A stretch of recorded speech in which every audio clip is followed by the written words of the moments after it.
You know, it's funny. I'm looking because I don't know. I guess I never really like pay attention to my own camera angle. But this plant is getting progressively taller each week. Obviously, I feel like there's going to be a certain point at which I need to move this plant to a different location because it's going to be like half in frame. Yeah. It's that This thing. is it's what is that? It's a yeah. It's supposed to grow tall, right? They do so that they actually I looked it up and it grows within like captivity, right? Like if it's just inside, it's like 6 or 7 feet. Actually, I think it's less than that. I think it's like 4 or 5 it grows up to or something like that. But if it's like out in the actual like real world, they can grow up to like some insane height. I don't even know what it is. Yeah. Yeah. Yeah, it's 60 feet tall in the wild. Yeah. Wow. It says 3 to 8 feet indoors, though. So I mean, I think that's equally as concerning. Imagine having an 8 foot plant in your house. Yeah. I mean, you don't need that. I don't. I don't even know what I would do with it. We'll see. We'll see how it goes. I feel like it'll take a long time to get there. So hopefully, I'll have a solution to it by that point in time. So Yeah. I would just get rid of that at that point. It's yeah, you don't need it. You know. yeah. I wanted to touch on something that I was having a conversation with someone on Instagram, one of our private clients, and he said something that let me just pull it up just because I want to quote it exactly. Yeah, he said something like he said even with the correct information to do this business model, brand direct wholesale, right? Even with the correct information, it's still really hard. Convincing people to learn the information and then making it work takes a lot more than just knowledge. And I think that's a really good point because we talk about like there's a lot of misinformation in this industry, and we've seen firsthand pretty recently the people that think that you can get a quick win, right? And I think the reality is with something like this, with wholesale, with Amazon in general, nothing good comes easy and it requires work. But if you're willing to put in that work, there's something on the other side of that. Yeah, yeah, definitely. It's a business like any other business, and a business takes real work. We will be the first to say that this is yes, when you have the right systems and the right framework, it can cut the time down by a fraction of what it would take to do on your own. It can also provide you with the support in the early stages when it's the most difficult time of building a business because you don't have the results to back up anything. And it sort of might seem like you're working towards something and achieving nothing.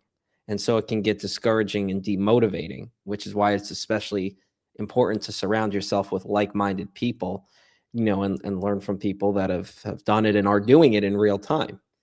Right. And so that Yeah, said, if even like that's the reason why I think most Amazon sellers quit within the first couple of months is that it's it it's they realize it's this is actually a lot of work, and not what they originally had thought on the surface level, and a lot of information out there, and it kind of has just plagued Amazon and people, the Lambo stuff. It's like this is not you're not going to get a Lambo in the first month, in the first year. Like this is a real business that's built on real work. It could, you can build a real business, make a lot of money, set yourself free, but it's not going to happen overnight. I was gonna say, why do you think that is that there? Because like when I think about right, like let's pick anything. When I think about like someone that's going to become an engineer, I don't look at that career path and say like, oh, that's easy. Like that's no problem, right? I look at that as like there's something I don't know. This is obviously difficult work, and in order to do this, you have to do a lot of studying and learn. And like, why do you think that Amazon has gotten a reputation of being this thing that was just the magic bullet that's easy and it's going to make you a ton of money? I don't think it's just Amazon. I think it's any sort of make money online venture because people are trying to get away from that.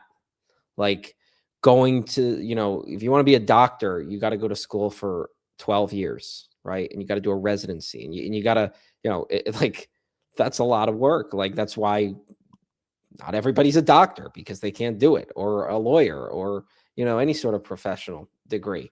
And so, you know, I think that people are looking for something, a lot of people look for an easy way out. And when you get bombarded with all this information online, and, you're seeing ad after ad after ad, and it's all, different stuff about how to make money online. And it seems on the surface easy to do, but then once you start to unpack it, it's really not that. Like any make money online business doesn't have to be Amazon. I don't care what it is. It's not going to be just be easy money. Well, I think also it's because, like, if you just say, "Hey, I want to start practicing law," they don't let you in the courtroom to try a case, right? Like, there's a process before you do that, a long process. But I think with something like selling online, I've always talked about this. There's a huge gap between the barrier to get started, because let's face it, pretty much anyone can start an online business. But the difference between someone who does that and someone who's successful in it is a big gap. Or with some of these other things, like a doctor, a lawyer, whatever, right? Like, they don't let you in the operating room if you're a surgeon, like on your first day. It just doesn't happen. With Amazon and with other e-com type of ventures, like, the floodgates just open pretty immediately. To be honest, how long you stay because of shutdowns, you know, that's a whole nother situation. But yeah, low barrier to entry. Yeah, it's a low barrier to entry, a high barrier to success. That's kind of the way it is. Amazon allows you to get in the door pretty easily, provided you're a real human being. And because of that, that's why we see, like a spike in people, starting Amazon. I think there's over 2,000 selling accounts created a year, right? Something like that. And might even be more than that. I was gonna say it. I just quoted something. Um, this is gonna sound insane, but I saw something that was like 550 a day or some stupid Oh, statistic. is it that high? Yeah. I quoted in something. It was actually a study that or study like it's a medical thing. It was a report that was done. I could be not slightly could be slightly off on that number, but I think it was insane. But it just goes to show you, like, there is such a, whether it's 5,000 a year or 5,000 a day, right? Like, there's such a huge difference in the seller that is treating it like an actual business and is actually dedicated and putting in the work, right? It's like the same thing. Like, how many people go to the gym and they just go once and then they decide it's not for them, or they go for a month and then they quit because they're not willing to put in the longevity required to see results. And so people talk about oversaturation. And whenever I hear oversaturation, I like to replace that word with saying, like, basically, oversaturation of people that are not dedicated. So it's like the hobby seller revolution, as I like to call it. Yeah. Yeah. Had this conversation with somebody else. One of our, one of our clients actually, we were just having the chat about the oversaturation thing. And it's like, the only thing oversaturated about it is the beginning, in that everybody's trying to get into this. But if you can survive 6 months, if you can survive a year, like, you're going to be successable. Like it's What do you just statistically, you're going separates to that? be successful. What do you think separates that? The Because, like, statistically is one thing, right? But, like, what do you think separates the person that is able to stick it out for a year versus the person that says, I'm done after a month? Because realistically speaking, like, the person that stuck it out for a year and the person that stuck it out for a month probably had the same first month. Like, they probably still felt, you know, the same type of thing, right? So Yeah. What separates those two people? I mean,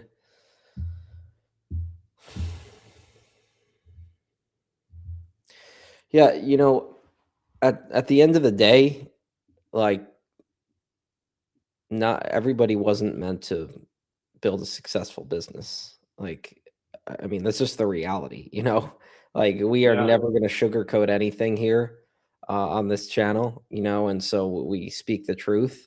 And the reality is that if everybody could be a successful business owner, we would not live in the current world that we live in. And so, nobody would have jobs. yeah, I mean, the economy wouldn't even work, right? Yeah, And so, yeah. that's just the reality is that people like not everybody is built for this. Mm. It takes a certain kind of person to do this, to do any sort of entrepreneurial endeavor. It takes a lot of resistance and willingness to tolerate issue after issue after issue, in exchange for, the long-term goal, right? Which is that reward at the end, and the reward that you get throughout the process is so impactful on your life that it just blows apart all the other problems that you have to deal with along the way, and roadblocks and hurdles, right? And so that's why we do it, right? Is because, it just takes one right move. It just takes one hit. It takes one thing to work, and then that one thing can just take all the pain and suffering and just completely clean it away.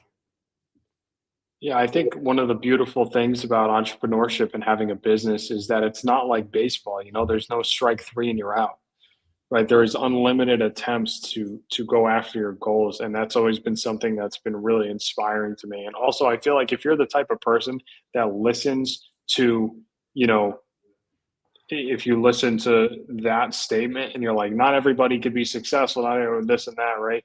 And you get fired up about it, you're probably an entrepreneur, right? Because you're like, you're not going to tell me what to do. I'm gonna be successful, right? And versus if you're the type of person who's like, oh yeah, I guess not everybody can be successful in this, whatever, right? You're probably not the type for this business. Yeah, yeah, exactly. So Tommy's joining us this week. What's going on, Tommy? Been a few weeks since you joined us. Nice to see you again. Um, he's asking how the last Q4 experience was. Q4 went pretty well for us. We were up from last year.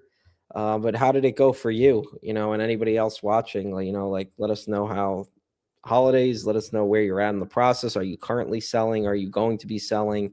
Like where are you in your process? And how can we help? And Brandon needs to put on a sweatshirt. I don't know, man. I don't know. I got the heat cranked up. Yeah. Well, you know what I noticed? I noticed this in general across the live, or whatever, right? No one ever comments anything about how you look or what you're wearing or whatever. But it's always I get targeted a lot. It's always like, remember when I shaved? Remember when I had like going on and then I shaved? We had like 4 people on that live tell me about I shaved. I don't know. I feel you gotta. I don't know. You gotta like branch out and do something so people like. I don't know. It's just me. Well, I wear the same sort of thing every day, and I mean, I pretty much wear the same thing every day, so people probably expect it. Outfit fatigue is real. Like the last thing I need to be doing from a bandwidth perspective is start trying to decide what I'm going to wear. Yeah, it's funny. I don't know. My brain just is the complete opposite with that. Like I don't know. I don't know. I get it though. I mean, you hear entrepreneurs like that, where it's like you want to focus on things that are important, and that's like the last thing. I just enjoy it. I do just like goals and things like that. So it's a little different for me. But I don't know, man. I'm throwing Tommy off with the short sleeve shirt, but it's Aura though, so it's this is the new updated Aura shirt, more comfortable than the last version. So Yeah. shout out to Dylan Carter. The official Tommy to you. Tommy official, yeah, played for specifically. Yes. So It's Tommy, so yes, Tommy coming from YouTube. There are a couple new YouTube videos that are out. I'm actually going to link those for anyone that's listening if you have not been able to check those out yet. We have a couple different ones over the last few weeks. First one, probably the most important if you are, getting into selling on Amazon, or if you're already selling but looking to scale, looking to grow. Full guide, full course. Got that right there in the chat. So it's a blueprint for 2026. And then we've also got a sourcing video in here for finding products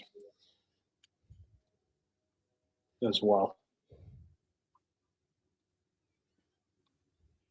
Yeah. If you guys have any questions, pop them in the chat here. Yeah, keep it a little light tonight, more conversational. Got a few people tuning in on YouTube, a couple people on Twitter. Oh, I mean, we're past, January, the week of January, like 3rd. So that means that all the people that, started and said that they wanted to change their lives and sell on Amazon, quit after a week and a half and gone. So now we got the real ones are still here.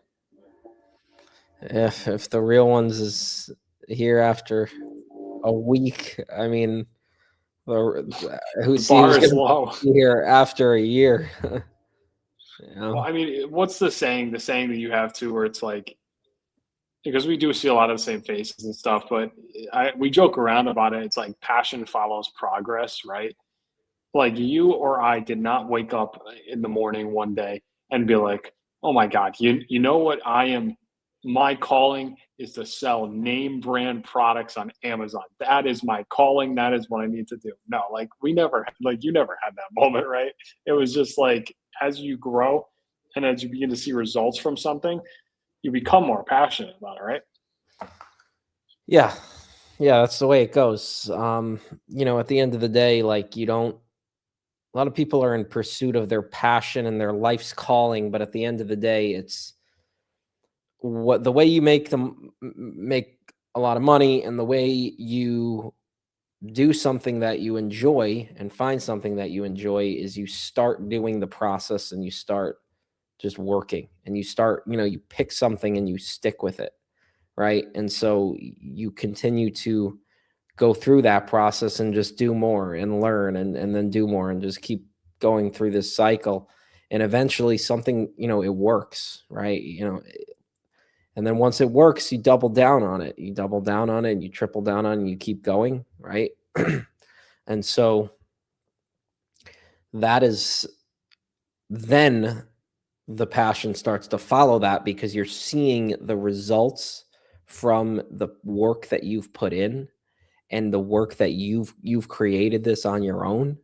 And so because of that, that's where the true reward comes in, and the fulfillment element comes in to this. All right.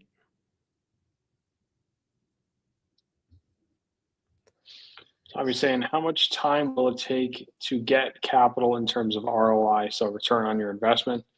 Let's say I start with $5,000 for wholesale. How much time will it take to get $5,000 back, right? So we start with a 5K investment. How long will it take us to get that $5,000 back? So doubling our money.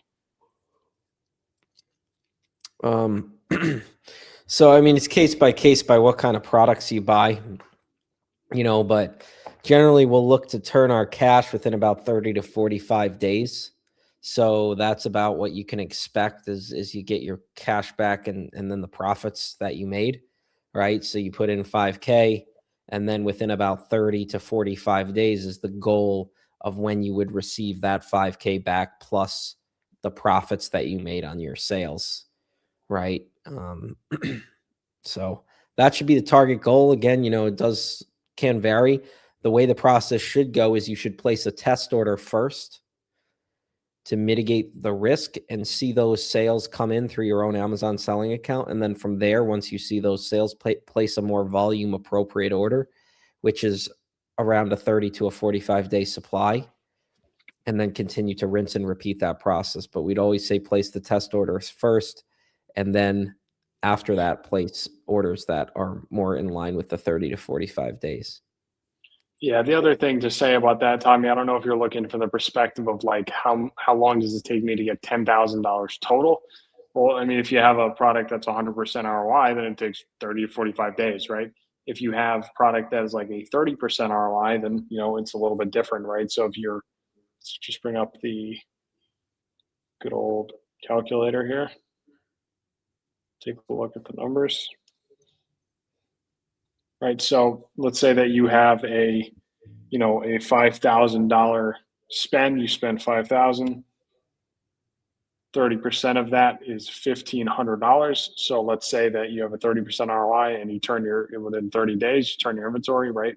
So that would mean you'd be making $1,500 every 30 days from spending that $5,000 in the inventory. So, right, basically, in order for you to get your $5,000 back, you basically would be looking at about 3.3 months, so 3.25 months effectively, between, with that one product, one investment, 30% ROI, and you'd get back an additional 5,000. You double your money within 3.25 months.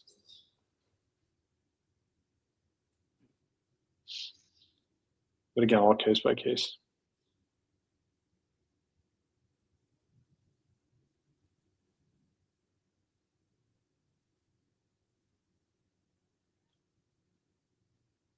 All right.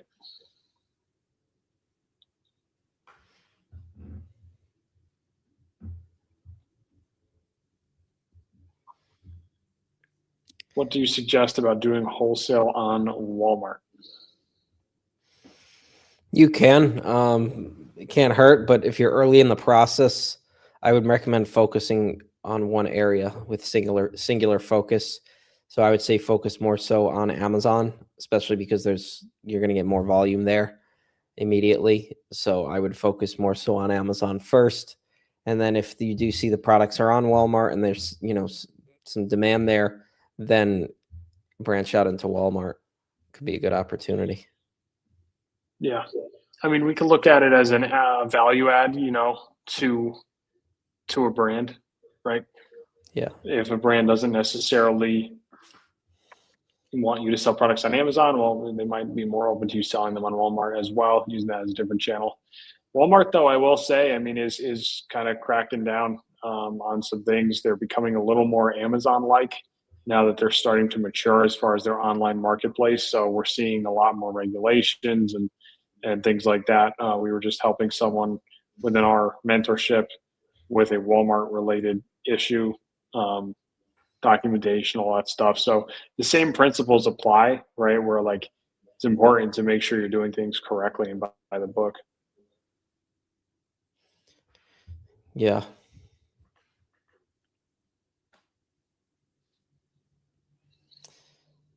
So. Yeah. So basically, what we're saying here in this question, right? Small margins, net margin like 7%. First of all, if you're dealing with a 7% margin net, you need to work on your buying decisions. You should not be at a 7% margin unless you're running a very, very large operation. You should be higher than that. But basically, what we're saying here is like if something goes wrong and you're running a small margin, you're basically SOL. So, what do you think about that as far as like, making a mistake in that regard? Yeah, well, like you said, if you're just getting started and you're smaller, you should not be running at a 7% margin, right? That means you're inherently making poor buying decisions because you don't have much, if any, fixed costs, really. Like it's all in it's just basically your gross margin at the end of the day, your sales minus your Amazon fees minus your COGS and shipping.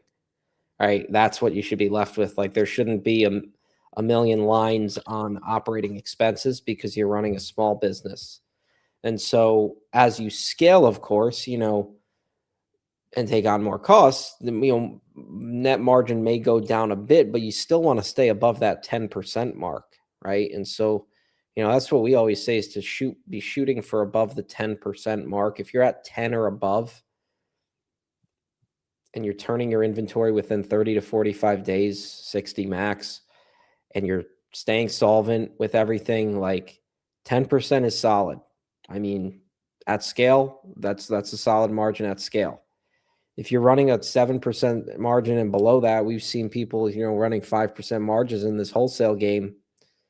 Not good at scale. That's where I agree with Hype in that he's saying that if one thing goes wrong, you're done, which is true. I mean, if you're only running at a 5% margin and you have a 50,000 square foot warehouse and you have a $700,000 payroll and like you have all this shit and Amazon wakes up one morning and decides to, God forbid, shut your account down, or if something else goes wrong outside of Amazon, yeah, like that's not ideal, but you shouldn't be running at that margin until you're at that scale.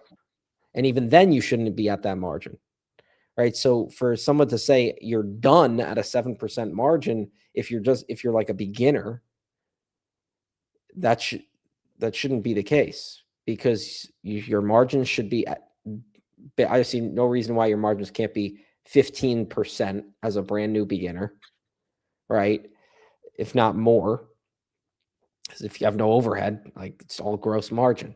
And so then even if you are at that lower margin, then you're still not going to be done because you don't really have many expenses like overhead expenses that you have to deal with.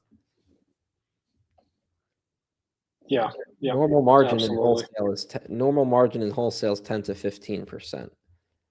Correct. And if you're running at a margin that, just you are not comfortable with, first of all, most people don't even know their margins, know their numbers, right? So if you do know your numbers, you put the effort into that, and then you're finding that you're not happy with the margins, it's very, very likely relating to your sourcing criteria. And that is something that, should be the focus. Right. As my investment is small and brands, distributors having a big MOQ requirement, so how do you convince them to first placing them with the 20 to 25 units for testing purposes? Yeah, I think the first thing, right, distributors are motivated to move volume, so it's a little bit different. They're going to be more likely to want to have higher MOQs or minimum orders. Brands, not so much, right? We don't find a ton of brands that have, if you're targeting small to mid-sized brands that have these massive MOQs. But I always say, like, I would rather purchase 20 to 25 to 30 units at retail price than I would place a massive wholesale order, right? So honestly, at the end of the day, if it comes down to it, I'd rather place the order at retail price and get a retail priced invoice from the brand, and test them. I think it's worth it, long term risk mitigation. Yeah, exactly. Yeah, you got it. Hope that helped.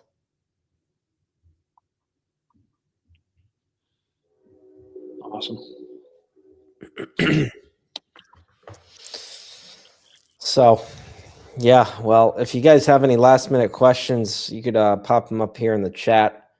We'll be probably signing off here for this week momentarily, but some good conversations around entrepreneurship and just business in general, as well as some solid questions in here. So, guys, make sure to tune in every week live Tuesday, 6:00 Eastern time. Videos coming out every week on YouTube. Tons of free resources out there. But if you are looking for a little bit more help in the process and looking to get your hands dirty and work with people who are doing this in real time, or professionals who have the systems. Brandon, if you want to drop the link, operationamz.com. Yep, absolutely. And if you're interested in some more one-on-one support through the process. That said, any last minute pieces of advice here before we sign off? No, I think that's it. I think you hit it right on the head there. So, yeah, good conversations this week, and we'll see you guys next week. And that link, operationamz.com, is below, as well as in the first link in all the YouTube videos. All right. Peace out, guys. We'll see you next week.